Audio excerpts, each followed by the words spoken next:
to talk about is called a kilowatt. This is this device right here, and I just turned it off. And right now it's showing 0, if you can see that. Does anyone want to need a phone to be charged right now, by any chance? USB-C. Yep, USB-C. So we're plugging that in. Depending on how your phone is, it's going to 0.2. It's now at 3 watts. Oh, so it should going go up up. to 5. It should go up faster, I think, but I don't know. But so that's something using not a lot of power. So as a general rule of thumb, you can think of like 5 watts running continuously for a year, maybe around $5. It's not exactly that. It's a good rule of thumb. So this is not going to use that much power. We're up to 10 now. So thank you. That's all the free charge you get today. You can come back and get more free charging. But so say you have something else, like this fan.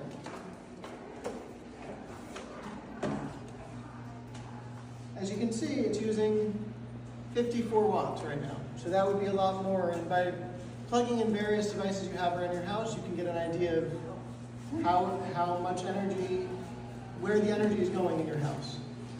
Now obviously you can't shove this into the wall to get an idea of these lights. You would have to estimate that, but I can help with that as well.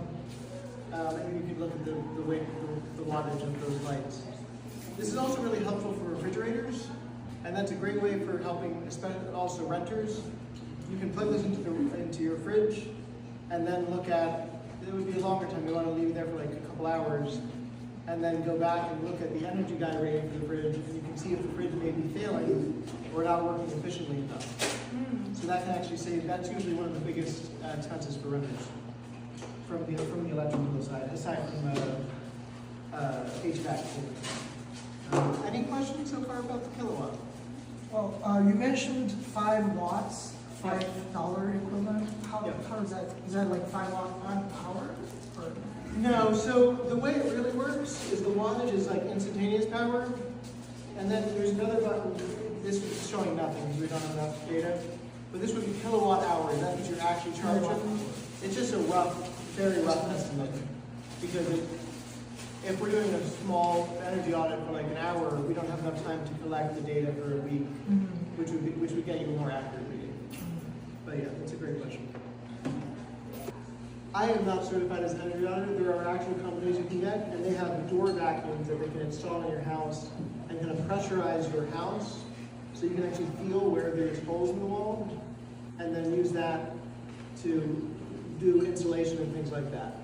I do not have that equipment. That's a whole other thing. It's very cool and very helpful, but I don't have the equipment to do it.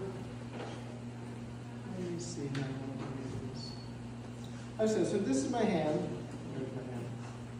And this is showing my hand is much hotter than the rest of the room, right? This also, let's see if I can just get the window over there.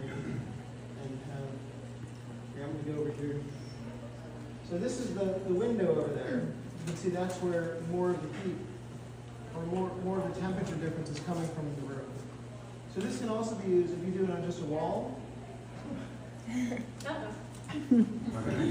If you do it on a wall or a window, you can kind of get an idea of where heat is going or what's producing heat in your room.